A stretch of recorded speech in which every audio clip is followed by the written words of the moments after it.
Hey everyone, welcome back. We are now back to doing our weekly shows with all of our great guests, and we have Greg Dickerson back with us on Monday, his regularly scheduled day. How you doing, Greg? I'm doing good in my mobile office. I love doing these interviews because you are out and about doing your thing.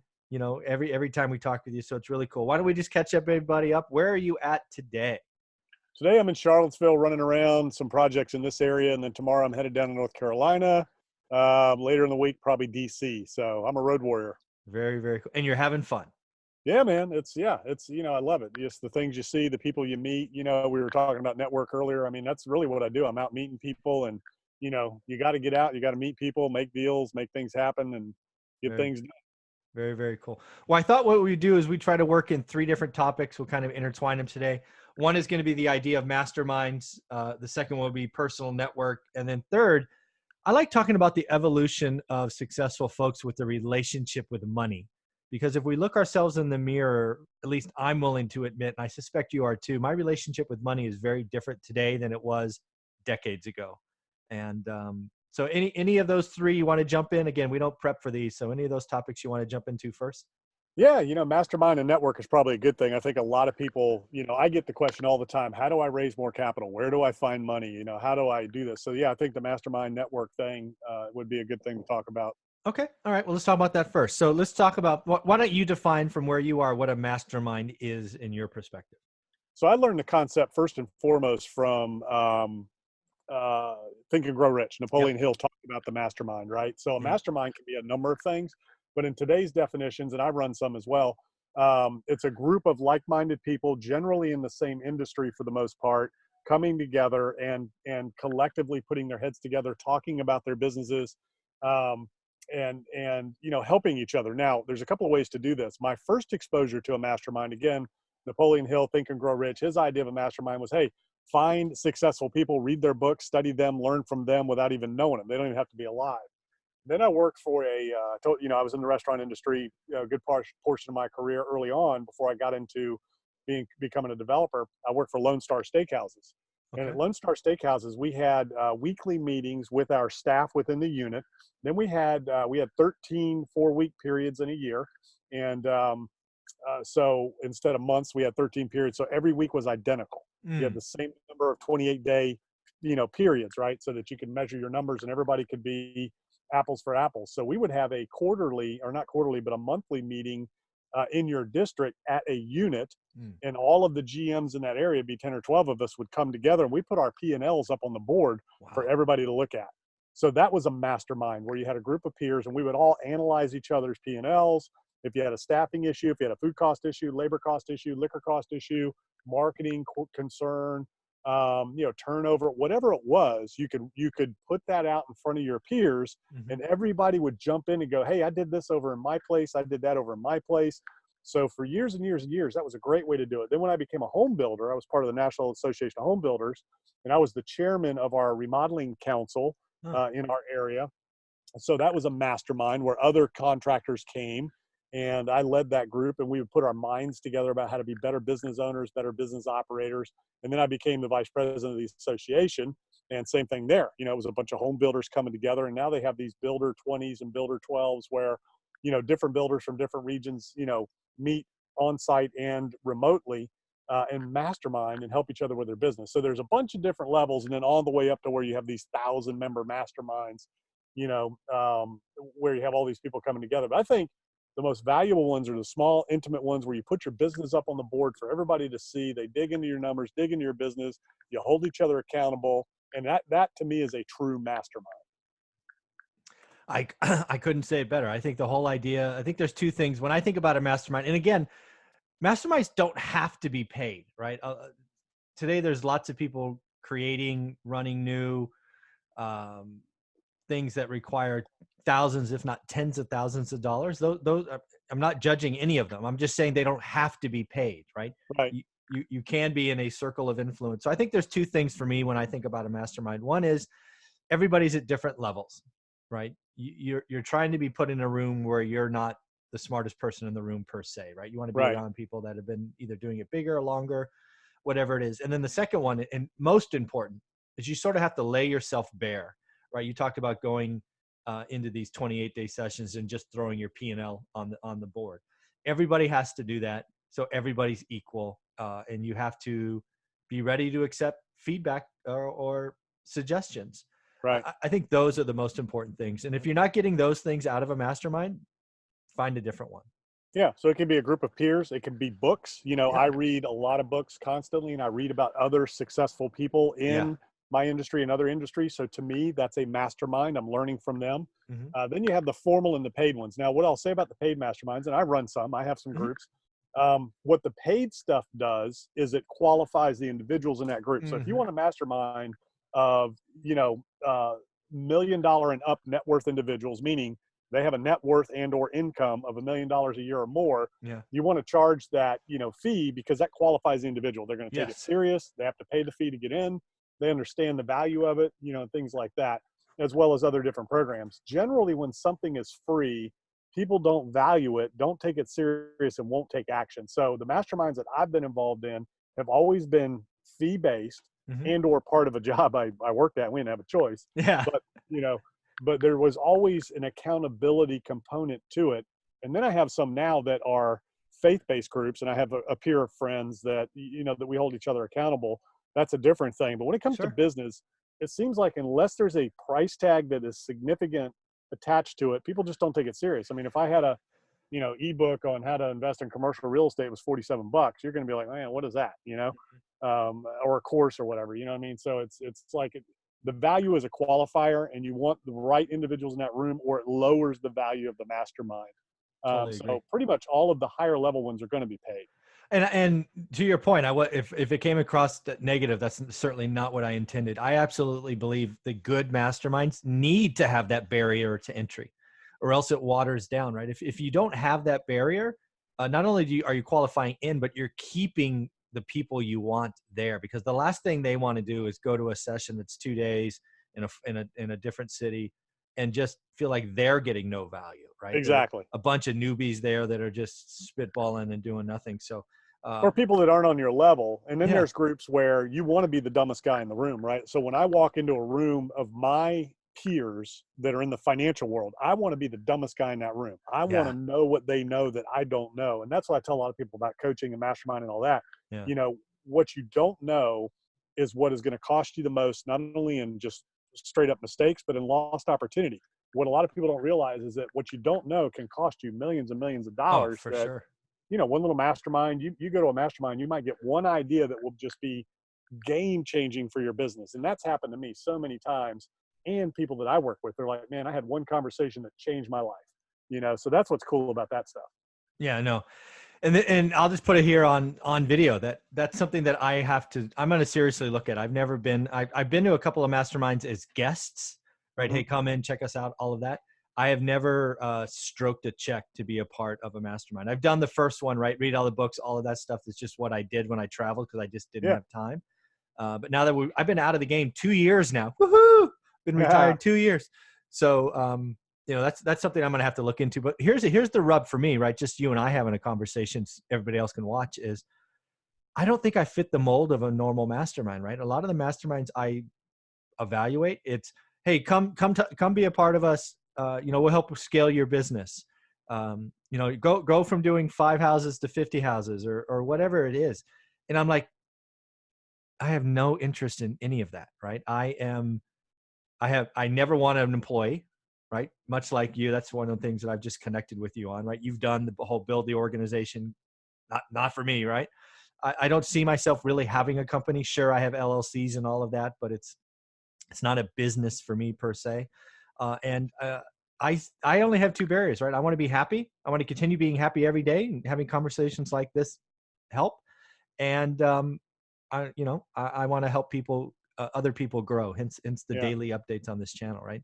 So that's the little rub I have with, I don't think I fit the normal person that sits there, right? I'm not looking to grow my business or add scale or get more marketing dollars, or I don't know. I just honestly so that's struggling. The thing. So with what the industry that you and I are in, and from the employee standpoint, I'm kind of in between right now, where I've always had about 20 employees. For the last year to almost 2 years now, I haven't. But I am working on some things where I might build a staff and a team again, but it's all educational based. So I'm really Mhm. building my education company like you are, Mhm. where I've actually got courses. I'm going to get a physical location, have some classrooms for seminars, things like that, Yeah. and I'm building an educational company. Um, so I'm kind of on the path there. So I probably will build a staff again before it's over, Okay. that will survive me. This next thing will be the thing that's permanent that survives me. Ah. And it's a school of entrepreneurship is what I've created. So Ah. it's going to have, it's got real estate investing. It's got entrepreneurship. It's got online, how to build an online business, offline business, leadership, management, marketing, all these different things that people can take online or come to the school of entrepreneurship. So it's the MBA program for the everyday entrepreneur. Oh, I like So, it. that's kind of what I'm filling that little gap between somebody who, can't afford or doesn't have the time or doesn't want to go to a formal MBA program. Yeah. But, there are some things in there. Like you go to an MBA school, they're not going to help you start a business. They're not going to show you how to do that. They're not going to show you how to invest in real estate or develop real estate. They're going to teach you theory. And Mhm. you went to, you're an MBA, you know what I'm I do. saying? Yep. They don't actually help you do it. So that's the difference where I'm going to actually help them do it. And kind of, what I do is I take the stuff and make it more relatable to the everyday, entrepreneur, and do the back of the napkin stuff so that they can move the ball forward and actually get it going. But for you, what you're doing, yeah, there's the groups that scale your business, grow your business. Then there's the ones that are like the Builder 20, where you Uh, have a bunch of like-minded, like-level businesses, and they're not trying to blow it up. They're trying to get better. They're trying to ah. rein in and get more efficient, more profitable, better at what they do. So I think you need to start your own mastermind where you have people that are like you, that are trying to be smart, that don't really want to grow, that are trying to be lean and efficient and maximize the opportunities that you have and get smarter about what it is you're already doing. So maybe there's a niche that needs to be created there, because you're right. These other groups are all about go big, and there's nothing wrong with No, it's okay. that. But not everybody wants to do that. Yeah, no, I agree. Hey, let's take a special note if you're cool with it. Next Monday, let's do a show about your school of entrepreneurship. And if you can send me some PowerPoints, I can actually load the PowerPoint. I can talk to it if you're cool with that. Yeah, I want to learn more about what you're doing because I love the idea of creating something that outlasts us. yeah, That's a big. exactly. Like you said, we've got all this experience and wisdom, Mhm. to pass along to others what you're doing. And I watched your presentation that you did this weekend, Yeah. and just the ability to say, start with this one house, Yeah. then go to two, then go to five, then go to this, but be smart about it. You Yeah. don't need to go to 100, 200, 500 units if that's not right for you. Yeah. And there's this whole push out there, man, go 10x this and grow, and just, be relentless and make, and that, that's great for some people, but I have a lot of people that I work with that don't have that goal. They Yeah. just want to be better at what they're already doing, smarter about what they're already doing, and cautious about what they're already doing, and they're fine with it. Yeah. There's absolutely nothing wrong with that. Awesome. Well, let's make sure we do that next Monday. Yeah, I want to learn more, and if I can be a part of something or a little piece, we'll talk about that later. Okay. yeah, So let's go next to personal network, and let me frame this conversation. I believe if you're going to be serious about real estate investing or really anything in finance, that over the course of time, because this is a journey we're on, you need to realize that the people that are closest to you, and I mean by closest to you, I mean like your 5 closest friends, are going to have to change or evolve or whatever you want to call that. The friends that you have today will be different in 10 years. Um, let's just start there. What do you think about that idea? yeah. You've all heard it. You are who you hang around, and you're the sum of your five closest friends. Yeah. So now there are relationships that you're going to outgrow, and it's just like your relationships in school. You have your first girlfriend or boyfriend, and then Hmm. college, and then marriage, and some people are together forever. But um, in business and in life, if you're growing and you're on that path, or you're doing things that other people can't do or don't know how to do or won't do, you're going to have to move on. You're going to have to outgrow those people. Now, that doesn't mean that you can't maintain friendships Hmm. or that you can't see each other or things like that. What it means is be careful who you spend your time with, who you take your counsel from, and who you allow to influence you. That's what that means. So it doesn't mean you got to just abandon people. It just means that if, Bob is, cutting grass for a living and that's all Bob wants to do, and that's great, we're not going to listen to Bob on how to build a real estate empire, There you go. right? Yeah. So you're not going to spend your time with Bob learning. What you want to do is you want to find people that are doing more than you, better than you, that are smarter than you, and you want to learn from them and surround yourself with people that are reaching for, betterment in terms of educating themselves, developing their business like you. You want, a mastermind where you guys are all talking about how do we get better at what we're doing. Yeah. We don't have to do this huge thing, but we can be better at what we're doing, and let's develop ourselves, pour into ourselves. So you're not going to go hang out at the bar and sit on a bar stool and talk about what went wrong last week, right? That's just not going to do you any good. Yeah. No, this is, you're helping me out a ton. If you don't know, that's awesome. But I agree, right?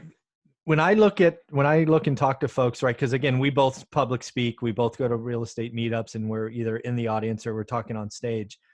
And then people talk to you after, right? They come up, they stand in line, they shake your hands, all that, take pictures. But when I really talk to them, most of them are at that kind of uncomfortable stage where they know they have to make some changes, but it's hard, right? Because you've had these relationships, just go back. I like your analogy of a girlfriend, boyfriend, right? That first relationship, when it breaks up, which most of them do, it feels terrible, right? That first time. And realizing where, if you want to get betterment, and just to pick on Bob, the guy mowing the lawn, if you want to go build a real estate business, you're going to have to realize that Bob's, can't be one of your top 5, can't be in the average, right? You are who you hang around with. So it's not that you have to cut Bob out forever. You can still do your Super Bowl Sunday party with them or whatever it is, but you've got to go find the next Bob who's maybe runs a grass company or whatever it is, somebody that's growing. So it's hard, right? I call people attractors and detractors. Basically, they're helping charge your battery and keep you in the fight, or they're taking energy from you, which is making it less. You can't keep in the battle, right? This entrepreneurship thing, this thing we're trying to do, real estate investing, is hard, and you need to make sure your battery is being charged, not drained. Is that fair? Yeah, it's a business. So you want to surround yourself with people that are doing what you're doing, headed where you're headed, been where you've been, that are intellectually stimulating conversation. So if you're sitting around the living room, screaming and yelling at the TV about the election, that's not going to move the ball forward in your life at all. Yeah. At all. A lot of people just don't realize that. They have these conversations and they get caught up in the drama and stuff of life with people that are mentally draining. Yeah. That is, none of that's going to move the ball forward in your life. So sometimes you just got to cut a man loose. And Yep. the other analogy I always use are the sports analogies, right? So if you're trying to build a team, if you're trying to build a life and a career, you want to surround yourself with the best in the world at what you're doing to kind of challenge you and push you forward, right? It's kind of like sports. You start out in Little League. You're not going to stay in Little League. Yeah. You're going to eventually move on to the next level, and then, you're going to move on to varsity, and then you're going to move on to college and then professional. You're not going to stay at the Little League level just because you can outperform all them. Yeah. You're going to move up, right? And those people are going to challenge you along the way, and you're going to have great coaches and great teammates, and everybody's kind of together. In order to do that, to go to the NFL, you got to leave all your college buddies behind. Yeah. Once you get to the NFL, you're not hanging out with your college buddies. You're hanging out with your NFL people, those trainers, those coaches on a daily basis. That's who's influencing you and pouring into you. And then you might see these other guys occasionally because you know what? They're still friends and all that. And then there are some that are just toxic that you just got to cut loose and don't want anybody to succeed. And there's just, I use 2 things. You can't fight with stupid. Yeah. And never take counsel with fools, right? So there you go. if you've got those people in your life, you just got to move on, and you just got to, it just is how it is. And for most people, you have your own family, you have your own future that you've got to take care of. You get one shot in this life. Yeah. You got to make the most of it, and you got to surround yourself with people that you can add value to, that are going to add value to you, that collectively you're going to lift each other up. Yeah. So I'm curious, when you look at your 5 closest friends, and you don't have to name them, but how do you kind of categorize them? Are they all in the real estate business development world? No. So one of my best friends, closest friends that has a big influence on my life is a pastor. Okay. That's what he does, but very smart guy. Another guy is very successful, came from Wall Street, had a firm on Wall Street and sold that. And he's been in ministry his whole life. And, a couple of them are in the real estate development field, and I've got a couple that one of them's a retail billionaire. That's a personal mentor and close friend, and people like that. So it's different. So I've got one in retail, I've got one in real estate, I've got one from Wall Street, I've got a couple of really close friends that a lot of people in my area came from Wall Street. There's a lot of money in Charlottesville, So hedge fund managers, equity fund managers, people like that. So I've got friends from close friends that I listen to, and when I say listen, I don't talk like we're talking now. I listen and I ask questions, and I ask good questions, right? Not what you have for lunch yesterday, but what does negative interest rates really mean to us? And I'm talking to a guy who was with Goldman Sachs that's answering that question, right? Yeah. So that's it. So my closest friends are, some guys from Goldman Sachs, some guys from Wall Street that had private firms, a couple of real estate developers, a couple of retail giants. And then I've got some pastors, and people like that are scholars that, Yeah. PhDs, and they're masters in their domain. Very cool. Very cool. Awesome. That's very helpful. So let's see if we can touch on this last topic. And if it feels like it's a bigger topic, we'll add it to a future show. But I call it your relationship with money. Right. Because I did a self-evaluation, right? I don't travel well on airplanes, so I have to be busy on airplanes. Or else I get so anxious. It's crazy. I sleep like a baby, man. Oh, I freaking hate you. God. Oh my God. I'm so jealous. But let's talk about your relationship with money in more. I want to kind of think about it in decades or big moves. I'm not really interested in, we'll end with what you think about money today, but I want to talk about the evolution, right? Because when I think about my evolution, and I'll just put it out there so you can get context, right? In high school, right, when I had a job since 13, right? So I've been working since 13, fast food job and all of that. So to me, in the beginning, money was a means to an end, right? My parents were like, hey, you want X, go get a job, right? So money was I want to go buy a video game. I want to go buy a bike. I want to, whatever it was, right? And that's really how I thought about money probably till I was out of college, right? Money was, I had time and somebody gave me dollars for my time and I used the output of that time to buy stuff. And it wasn't until I was in my 20s, I'm embarrassed to say, that I really realized that money could beget other money, right? The whole idea of investing. And I had an MBA, right? That's funny. Anyway, that's just crazy to kind of think about it, right? Oh my God, money can make money. And then really it became kind of, oh my God, money invested over time, there's inflation and there's just all these other things. So have you gone through a similar kind of evolution with money, or have you always been kind of like an entrepreneur and saw the bigger picture? I don't know. So yeah, I'm a natural born entrepreneur. So I was the guy knocking on your door, raking leaves, cutting grass. So the thing that I knew about money was I could always create it. So I've always been a creator of money, a job creator. I've only had a couple of jobs when I was young where I got paid by the hour, and I realized real quick, man, this doesn't work, right? So I knew early on, you don't want to trade time for money. You want to compound it, and you want to leverage yourself. So I was blessed with that. My superpower is I'm a delegator, man. I have no problem letting go of control and letting somebody else do the job. Okay. So for me, it was always like, it was a means to an end. You need money to get along. And my dad taught me, like when I was cutting grass, I had to pay him for using his lawnmower. I had to pay for the gas, I had to pay him rent. So he took a percentage of everything I made in exchange for using the lawnmower. Okay. And then when I, got to the point where I was driving, if I borrowed his car, it didn't matter what level the gas was on, I had to return it with a full tank or I would not get to use it. Okay. So he always made sure it was empty when I got it on Friday night. Right? Very convenient, Love your dad. That was my money. And then as I was a kid, if he ever gave me money, he kept a log of every penny he gave me, so that he could see what I owed him. And then like at Christmas, he might forgive the debt or write it off, or I'd do some chores or whatever. And then I always got paid, for doing things around the house, like I got a quarter for every log I chopped. And this was manual. We didn't have a wood splitter. I was the wood splitter. I had a wedge, a sledgehammer, and an axe. He'd get me up at 6 o'clock on Saturday morning to go cut trees down in the woods and bring them home. And then I'd take it from there, but I got 25 cents a log, but anyway, so I was taught those lessons of an entrepreneur business person early on. He was not a business person. Nobody in my family were, but he did the bills and the budget and all that. Now, he never taught me that. He never taught me budgeting or any of that. He just taught me how to work hard.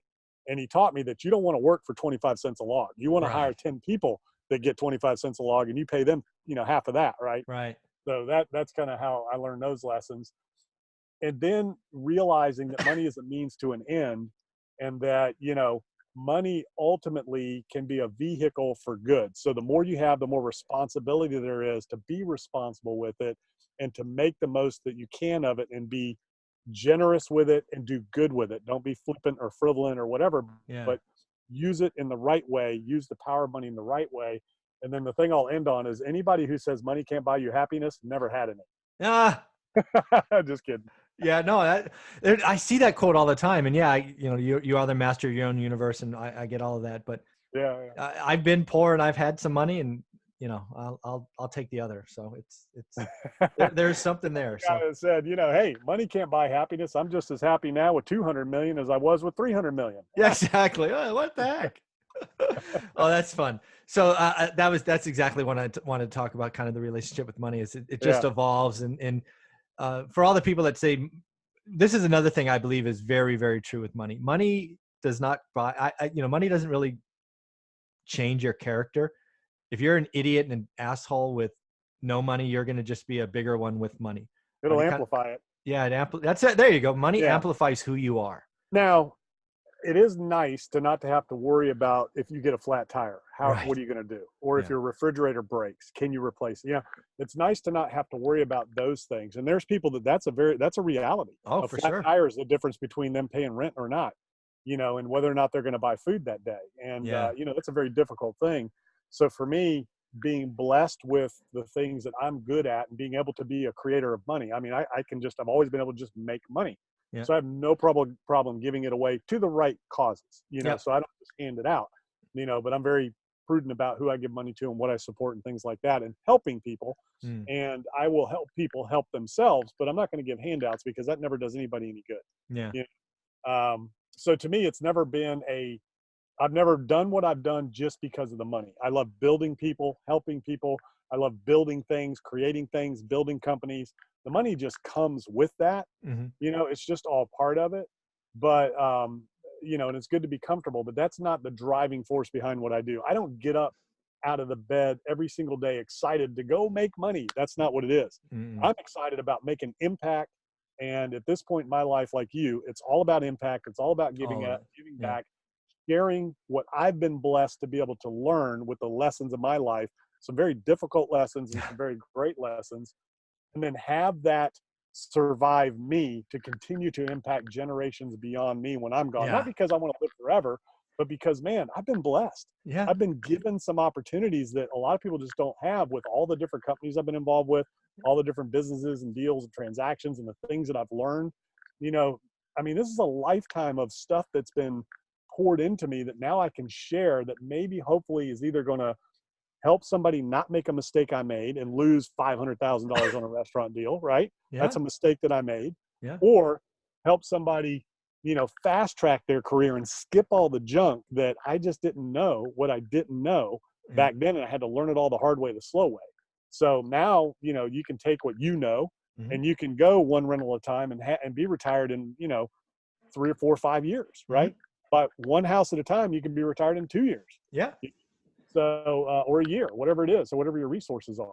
Yep. So that's what's really cool is that you have the power to change somebody's life and their world so that they can go and own their time and change somebody else's life and their world. And then it just goes from there. So that's what excites me and gets me out of bed every day. Not one bit of that has to do with a dollar. Absolutely right. That's exactly where I am as well. It's about the impact of others and having something. I've said for a long time, I don't know if we've talked about it. I want to do 2 things. I want to help 1,000 people change their financial future, right? We're on the way to do that. And then I want to create something that outlives me by 100 years. Yeah. That's what we're both doing, right? My name will hopefully be mentioned in 100 years after I'm dead. And wouldn't that be cool? And it will be. You've got the book. It's out there. Everything you're putting out on the internet's going to live forever as long as the internet's there. And what's really neat about real estate is there's nothing new under the sun. Yeah. What you put in your book and taught is going to be the same thing 100 years from now. Amen. Just like it was 100 years ago. You buy a house, one house at a time. You do this. You take that, refinance it, you roll it into another one, and you go and you go and you go. It's not going to change. That's how it works. Exactly.